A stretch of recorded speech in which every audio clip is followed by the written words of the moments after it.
Book of Ruth, a woman's story, a women's story. As I begin our time together, though, I need to acknowledge two scholars, and hopefully my cat's going to stay off my lap. I need to acknowledge two scholars who have influenced my thinking in Bible study and have generously shared their knowledge and their friendship with me. Rachel Doolin and Rachel Haverlock. The latter recently wrote to me as I prepared for today that this is an opportune moment to speak of female friendship. And so it is. Let's consider this a small celebration of it. I also want to acknowledge that I'm a bit of a Bible geek, though I am not a Bible expert. I love these stories and untangling the seemingly disparate threads to make connections within the text and to our own times. I'd be working with the JPS English translation, not the Hebrew, so it's very accessible for other people. And if you have not read the Book of Ruth, I really recommend that you do. It's a short novella, in essence, in ketuvim, in writings. Let me start, though, with a very, very brief summary of the plot of its 4 chapters. The scene is set as the narrator tells us that there was famine in the house of bread, Beit Lechem, Bethlehem. A man named Elimelech, with his wife and his 2 sons, went to the country of Moab. Elimelech and the 2 sons, grown and married, have died, leaving Naomi and her daughters-in-law, Orpah and Ruth, widowed. Naomi sets to return to Judah, urging Orpah and Ruth to leave her. Orpah does, but Ruth does not. Once back in Bethlehem, arriving at harvest time, Naomi seeks a kinsman on her husband's side, a Goel, a redeemer for a levirate marriage. Naomi sets a plan in motion with Ruth as her proxy to have Ruth join the gleaners in this man, Boaz, in his fields, then to seduce Boaz, and finally to have him marry Ruth. Ruth agrees to the plan out of her love for Naomi.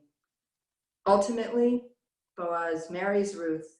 Ruth bears a child, Oved, for whom Naomi becomes the foster mother. And the book ends with a recitation of the lineage that Oved was the father of Jesse, who was the father of David. I frame my presentation in the following terms to understand that the Book of Ruth is a women's story. We will consider some identifiable parts of the text, followed by the use of names and intertextual allusions, and build to the centrality of the women and their relationship to each other as the book's essential theme. I hope that by the end of my talk, even if you don't agree with me, you will examine the text for yourself and draw your own conclusions. Now, looking at the Book of Ruth as a women's story is but one of a myriad of ways to read text. Consider this a little feminist cheesecake for Shavuot. For me, it's the most interesting and meaningful way to read the book. And as others have recognized, this necessarily entails selective, though hopefully not misleading, textual references. The Bible is an undeniably patriarchal text, and no amount of feminist viewing or re-envisioning will change that. It reflects the realia on the ground at the time and the agendas of the biblical authors and editors as they sought to establish the Israelite nation and the religion of biblical Israel in a patriarchal society. Nevertheless, if we truly listen very closely, there are times that women's distinct voices can be heard, presumably reflecting an oral tradition that incorporated the folk religion and practices, often female-centric. Women's stories made their way into the canon, likely because they were too strong, too embedded, and too important, at least to the women, to be excluded. I suggest that the Book of Ruth is one of those examples, and further, that its author likely was a woman. The Book of Ruth is only one of 2 books in the Bible named for women. The other, of course, is the book of Esther. Each has come to be identified with a holiday celebrated throughout the Jewish world, namely Purim and Shavuot. The book of Esther is notable for the absence of any reference to God. And I would suggest that the book of Esther is notable for the absence of any reference to God. And I would suggest that the book of Ruth shares that in an implicit, though not literal way. And Sivan earlier in her presentation raised the question, where's God in any of this? And why I say it's an implicit, not a literal way, it's because this book, it lacks any theological or interventionist or covenantal mention of God by its eponymous central character, Ruth. Although she does, of course, say, your God shall be my God, in the key passage of her promise to Naomi, that's more in the nature of aligning her loyalty to Naomi and her ethnic community, rather than being a covenantal statement. Indeed, like Esther, all the actions in the book are woman-driven to accomplish a woman's agenda and goal. The men in each are secondary. They act as vehicles to achieve what the women are seeking. The men do not come to their decisions and their actions on their own. Additionally, there is a phrase that occurs only 4 times in the Bible, and one of those is in the book of Ruth. That is the Beit Em, the mother's house. It appears in Genesis, in the Rebecca story, and it appears twice in Song of Songs. Scholars, such as Carol Myers, have posited that the mother's house, in contradistinction to the Beit Av, the father's house, was a place for young girls and women to learn the ways of the world, the domestic industries needed to maintain their families and clans internally and economically. As a phrase, according to Myers, it indicates that a woman's story is being told, with women as agents of their own destiny, and that that agency affects others. Its inclusion here, where Naomi, it occurs here where Naomi tells Orpah to return to her mother's house. That's another indicator of the female-centric nature of the story. The book of Ruth is not a man's perspective of a woman's story. Indeed, it is often the rare author who can authentically retell a story from a woman's perspective, especially, I would dare say, in biblical times. Rather, it is a woman's story about loyalty, love, and friendship, about women manipulating the existing legal structure to their own benefit, and about diminishing the power and authority of men almost to the point of parody. It shares that sense of parody with Eshet Chayil, the woman of valor, in Proverbs 31, where the woman described accomplishes an unimaginable number of tasks and responsibilities, earning her the title. That too likely was written by a woman. That text opens with the words of Lemuel, king of Massah, with which his mother admonished him. And it reads like a parody of the unreasonable expectations put on a woman. Similarly, elements of parody are present in the book of Ruth, as women take over male places, such as the city gates, and male institutions, such as the levirate or redeemer duties. The humor comes from seeing them from a woman's perspective. In the book of Ruth, in chapter 1, 3 men, Elimelech, Machlon, and Chilion, are introduced only to die. In chapters 2 and 3, Boaz, whose name means potent and powerful, but is shown to be anything but, is the mark of the elaborate plan conceived of by Naomi and executed by Ruth. He is duly tricked as the women had planned. In chapter 4, an unnamed male relative, Poloni, translated, at least in the JPS version, as Mr. So-and-so, because it's not really a name. Polonium alumni means, in its other two uses in the Bible, such a place. And here it's such a man. It has no true meaning. And so it's not really a name. He fails to act as the Redeemer. To seal the deal that Boaz will be the Redeemer, a sandal is tossed to validate the transaction, while the narrator informs us that this was formerly done in Israel. The whole scene becomes farcical. These then are some of the female textual characteristics of the book of Ruth that I think make it a woman's story. But there's much more. The book of Ruth expressly and through intertextual references and allusions brings forth other biblical women, their stories and motifs, thereby all but shouting to us, this is a woman's story. Pay attention, reader. This is a woman's story. So let's next consider the use of names. The book of Ruth is significant for having three women characters with names. Naomi, meaning sweetness or pleasantness. Orpah, meaning back, or as a midrash expands, one who turns her back.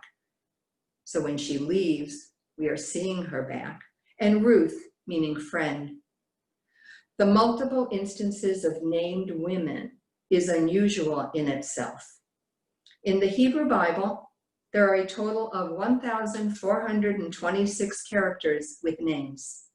And of these, only 111, or just under 8%, are women.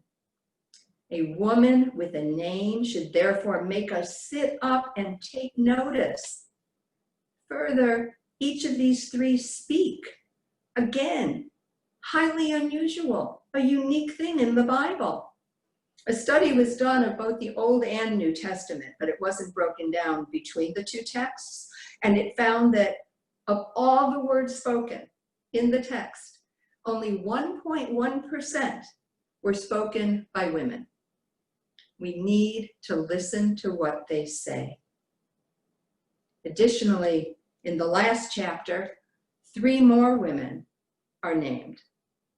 Leah and Rachel, 2 of our tradition's 4 matriarchs, are invoked, as is Tamar, the mother of Perez.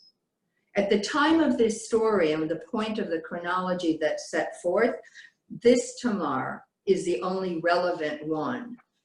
David has a daughter ultimately whose name is also Tamar, but for purposes of this book, she's not relevant. So in total then, there are 6 named women in this text, or 5% of all named biblical women. And we're not done yet. By intertextual allusion, 2 other named women and 2 unnamed women are invoked. Naomi changes her name to Mara, meaning bitterness, because she says God has made her lot very bitter. Naming generally was a power given to women in the biblical text. Men named places and borders. Women named children and therefore lineage. This power is important for what Miki Baal calls the narrativization of the proper name, where the name itself encapsulates the story of the character. Significantly, changing a name was a power given or reserved only to the biblical God, as the text demonstrates when Abram becomes Abraham, Sarai becomes Sarah, and Jacob becomes Israel. Here, when Naomi becomes Mara, a woman changes her own name in contravention of convention, overriding a power reserved to the biblical God himself. In so doing, she invokes an allusion to Miriam, the prophetess and Moses' sister, whose name is often translated to Sea of Bitterness, Mar Yam. Further, in the story in Exodus, Miriam too was surrounded by a chorus of women at the Sea of Reeds, as is Naomi upon entering Bethlehem and when the baby Obed is named by these same women. The illusion has been successfully activated as the names mirror each other, as do the female choruses. In a similar elusive referent, the matriarch Sarah is invoked by the parallel and uniquely female situation shared with Naomi, each expressing being too old, meaning postmenopausal, to bear a child. The final textual allusion relates to Ruth being a Moabite. This status, Ruth the Moabite, is repeated 6 times in only 4 chapters. The Bible is notorious for being sparse in its words. So when a phrase is used multiple times like this, it is generally a signal that it has a particular meaning or message associated with it. The Moabites are one of 2 peoples whose origin story comes from the unnamed daughters of Lot. Moab means from the father, and the genealogy comes from the story of Lot's daughters, who were fearing the end of all life. They broke the incest taboo by causing their father to get drunk and sleeping with him. Again, the notion Lot was drunk, as in the book of Ruth, Boaz could be seen to be too drunk to know what he's doing. The older daughter of Lot gave birth to a child that she named Moab. It is this lineage and this story of which the writer wants the audience to be constantly reminded by describing Ruth as Ruth the Moabite. The Moabites are repeatedly considered throughout the biblical text as the enemy of Israel. It takes a woman to bridge that divide. Were all this not enough to convince us that the book of Ruth is a women's story, we come at last to the pledge made by Ruth to her mother-in-law Naomi. It is the now familiar, tender oath and promise set forth in the first chapter. Do not urge me to leave you, Ruth says, to turn back and not follow you. For wherever you go, I will go. Wherever you lodge, I will lodge. Your people are my people, and your God, my God. Where you die, I will die, and there I will be buried. Thus and more may the Lord do to me if anything but death parts me from you.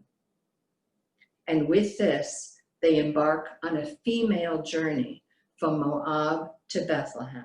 That we have some understanding of where they were going. You see Moab there on the right, and then you see Bethlehem on the left, and the journey needs to go north and then west, and it involves crossing the Jordan River. It's a 30-mile journey, 2 women alone, but for each other. The only men named until then are dead. There's no male supervision, nor any men to give either permission or from whom to escape. The decision-making is done by women, despite the perils. Remember the widow, the orphan, and the stranger, the biblical text admonishes repeatedly, because they are vulnerable and at risk. The gleanings at the edges of the fields are to be left for them. 30 miles on foot lay ahead for Ruth and Naomi. The Jordan River must be crossed. It is exceptionally rare for biblical women to travel together, traveling only by themselves. Leah and Rachel travel too, but with Jacob. And it is likewise rare for them to stay together and to collaborate with one another. Even more so to do that across cultures and ethnicities. It is not bloodlines that join them, it's love. The form of the pledge is uniquely female. This is a friendship pledge using simple language. It is not made in the name of the biblical God as a covenant, nor as if that God were a party to the promise. It is not made to further a political alliance or land acquisition. When the women of Bethlehem tell Naomi that Obed is born of your daughter-in-law who loves you and is better to you than 7 sons, it is the only time the biblical text uses the word love involving 2 women. Because this is a woman's story. Other female pairings elsewhere in the biblical text demonstrate jealousy or anger, often over a man or his other wife's child, as with Sarah and Hagar, Leah and Rachel, or Hannah and Peninnah. Additionally, the folklorish motif of women alone or with other women out in the fields celebrating, or just being with the so-called daughters of the land, often later puts them at risk. The stories of Dinah, Jacob's daughter, or the unnamed Jephthah's daughter stand in contrast to the successful journey Ruth and Naomi complete. Yet the pledge contemplates that it may be a hard and difficult journey, and with even the possibility of a tragic end. It nevertheless is what binds these 2 women. The Jewish artist George Siegel said, "These old Bible stories are so up to date. They are about intimate family relationships versus intellectual matters, which is an extremely modern problem. That is part of what I love about these stories. But from biblical times to our own, finding other examples of female pledges in the wider culture is not easy. In other words, making the book of Ruth resonate today in a wider context takes a little work, though individual women understand so well the value of female friendship. Women relating to women, journeying together in furtherance of such a pledge, are found in 2 examples. They bear the same characteristics of women on the road, with an older woman and a younger woman. And so, with a nod to Rachel Haverlock for introducing me to the first, this is a clip from the 1991 film Thelma and Louise. Yes, we're talking the Book of Ruth. It was written by a woman, Callie Curry. The title characters have taken a journey to get away from the difficult and abusive men in their lives. Along the way, they encounter a man who attempts to rape Thelma. Louise threatens him with a gun and then shoots and kills him. On the road to escape from the law, Louise has a plan to go to Mexico, but she needs to know if Thelma is in for the long haul. Just as Ruth has crossed the Jordan River to get to Bethlehem, Thelma tells Louise something has crossed over in her.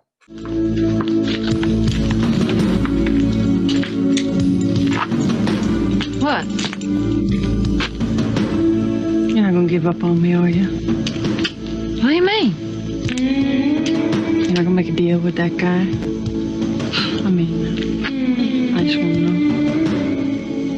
Thelma, I'm not making any deals.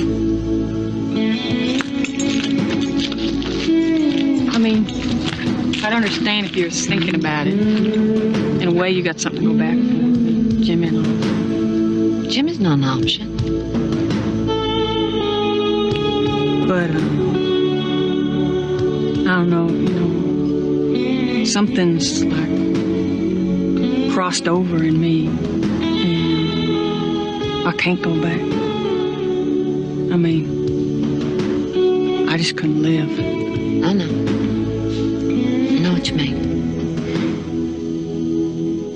Anyway, don't want to end up on the damn Geraldo show. Yeah.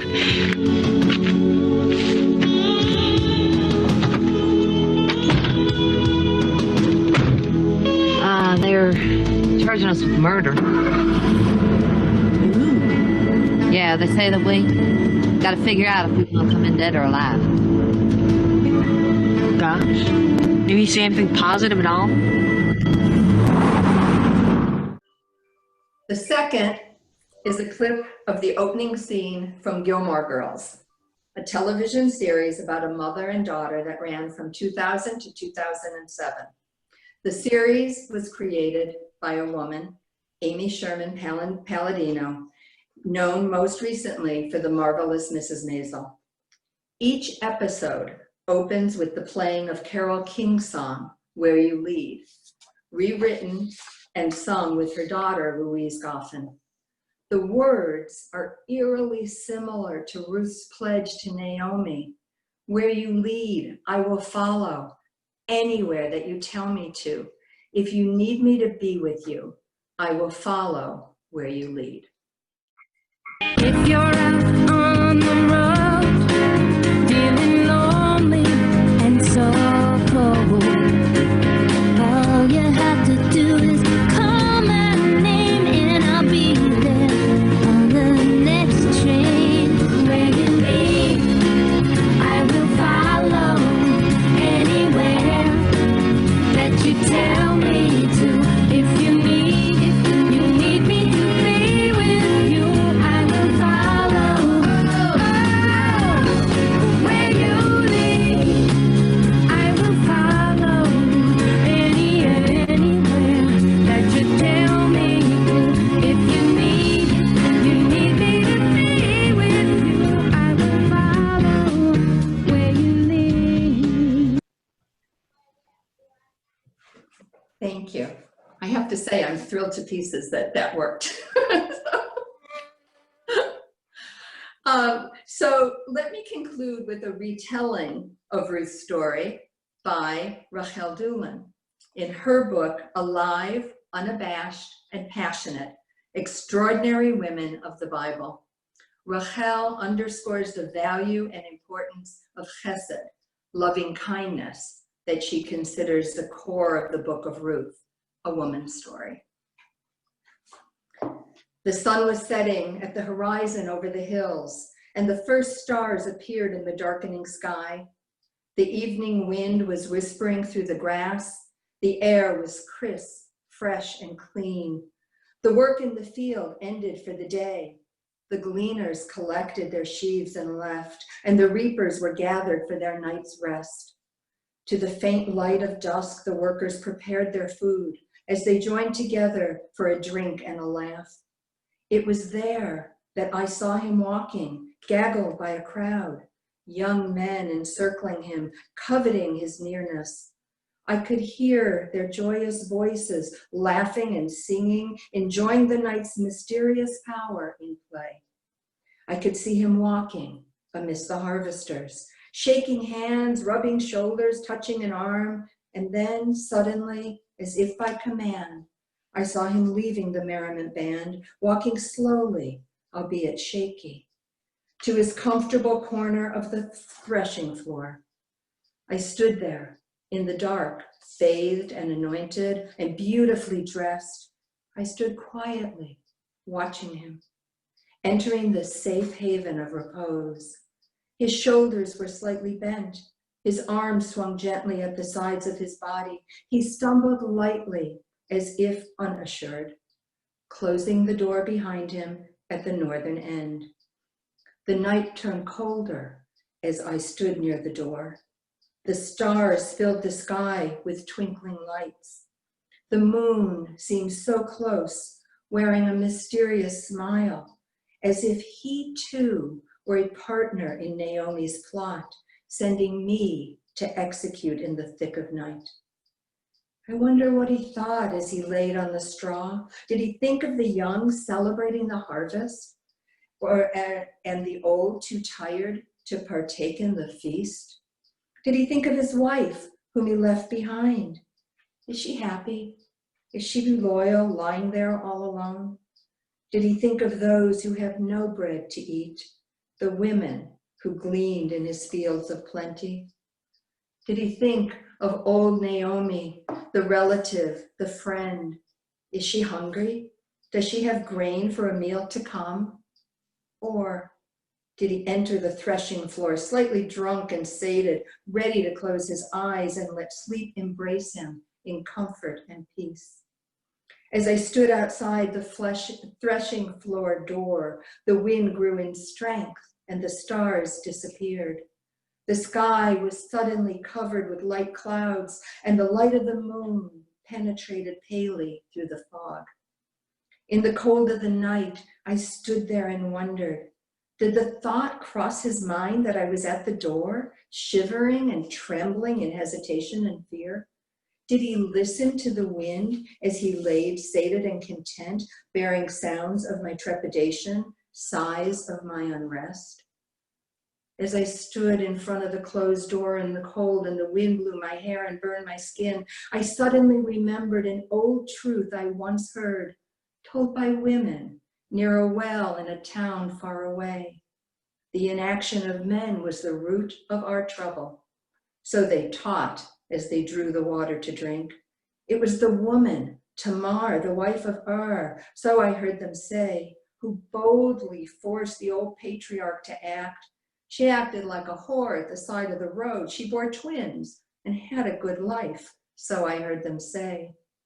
Their words resonated clearly as I stood in the dark, and as if on the wings of the blowing wind, I heard Naomi's voice piercing the night, far beyond his petty demonstration for help, for more than the satisfaction of keeping you safe, about the bravado in allowing you to glean, and beside the generosity of feeding you a meal, lies his responsibility of rebuilding our home.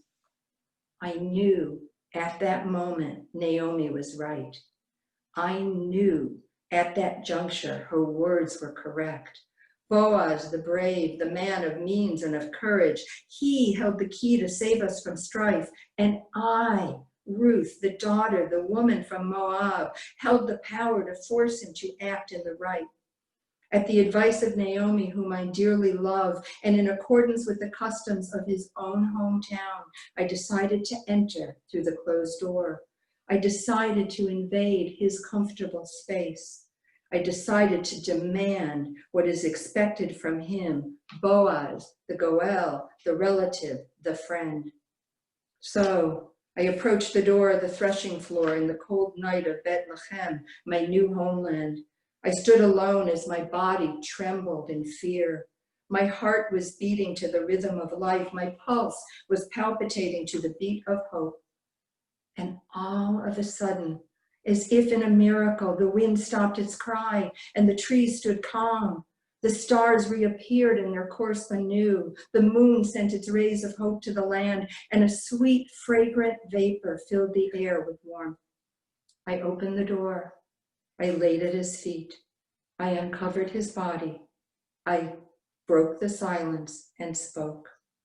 And my words pierced his heart and his mind. And my action resulted in redemption and hope. He became the Goel he was destined to be, providing a new home for my mother and me. So, Oved, my son, my life and my light, remember the truth and let it be known.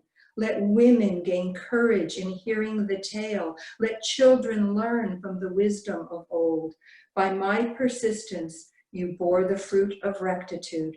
By my direction, you learned the strength of righteousness. By my words, you realized the meaning of hope. By my action, you recognized the power of chesed. And so I conclude where I began, in gratitude for the female friendships in my life on this Shavuot. We have a little bit of time, and there's one question in the Q&A from Anonymous, who asks, although Ruth's pledge is heartfelt and stirring, it is said to mother-in-law after Ruth becomes a widow, and yet the lesson from mother-in-law to Ruth is use your body to get what you want. Is this a good lesson? Yeah, so, when I said about being selective in textual pieces and yet not wanting to be misleading about it, I think that it is a heartfelt pledge. it is unusual between women. I think that as the text goes on throughout the 4 chapters, Naomi comes to call Ruth her daughter, not her daughter-in-law. And I think we need to absolutely be able to understand the limited resources that were available to women. And so if one of those resources was a woman's body, then that's what she used. I mean, you know, the whole notion that the gleanings are to be left to the widow and the orphan, it's one of the reasons that it wasn't great to be a widow or an orphan. I mean, this is what was left over after all the good stuff was taken. And so if this was a plot, if this was a device that was going to be used, then I think given its time and its place, it was the only thing available. In today's society, do I think any mother or mother-in-law ought to be doing that and giving advice? Absolutely not.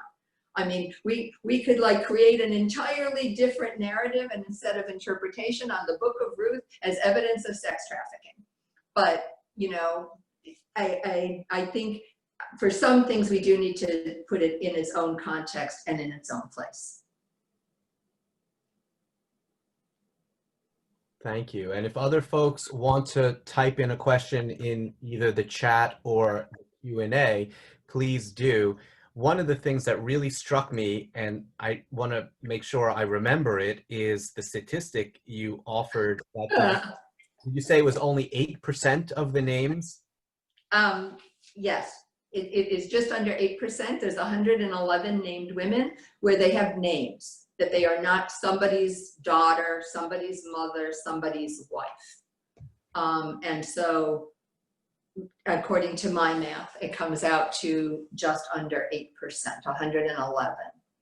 That's a number we should be sharing more widely, you know, just to put it out there and leave it there. I think that if you ask people to estimate, they would probably guess, you know, that it's 30%. I mean, I think most people would guess that it's lower than men's names, but I don't think anybody would guess it's that low. And I think part of it is there are certainly many heroic women among those names, like percentage-wise. I guess if they merit mentioning at all, then it's because they were remarkable, as opposed to like the long list of men's names because they happen to be in somebody's lineage. But I think that that number speaks so loudly about, you know, the patriarchy that provided us with all the monotheistic religions. I think that people will be blown away to see that number, and I'd love to help like put that out there. Yeah, yeah. I mean, you know, it's one of these things that in looking up the number of women in the Bible with names, that's the number that keeps coming up. You know, I don't have the name of the exact study that did it, but yeah, and that felt right. And if you've read the Bible from start to finish, you do sort of get this sense of there just are not a lot of named women.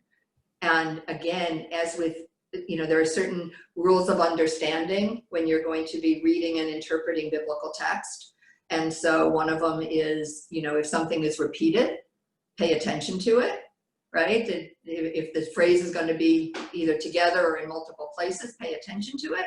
And I think that named women would fall into that category. There was a question in the Q&A from Rick, but it disappeared, and I didn't. Yes, I answered it. Oh, you answered it. You wrote. I said that's a question for Eva. He asked whether or not it's a story that we should be kind to our mothers-in-law rather than make fun of them. Well, I mean, I agree with you, Jodi, that it's a larger story about women. It's, you know, not specifically to a mother and a daughter-in-law, mother-in-law and a daughter-in-law, but I like what Marlene had to say. She said, using your body to get what you wanted was one of the very, very few ways to take care of yourself for a woman in those times, and indeed, and still in some places today. Two more quick questions. Anna asks, what do you think of the theory that my grandfather had that women's names were not given because they were not Jewish? That, let me understand, that women's name, that names in the Bible, that they didn't have names because they weren't Jewish? Yeah. I mean, okay, so we get into sort of this whole notion that the religion of biblical Israel is not the same thing as Judaism. And the first time that we hear of somebody being a Judahite, being a Jew, is after the exile. So if these stories go back further than that, and you know, only perhaps get canonized later, then I think that their status as Jewish might not resonate. Their status as Canaanite or their status as a foreigner, that might be the case. But if that were so, then no woman should have a name. And certainly not the matriarchs. I mean, they're there, right? Yeah. And Bev asks, is the Bible you are referencing the Jewish Bible or a Christian? I guess it's the Jewish Bible, the Hebrew Bible, which, you know, I always sort of like to say it's the Bible, and then later came the Old Testament, but it's the JPS, the Jewish Publication Society translation, which I find to be a very readable translation of the Bible. And then you can always go back to look up particular things in the Hebrew text if you want to sort of, you know, like, for instance, Mr. So-and-so. Well, clearly Mr. So-and-so was not a biblical term. So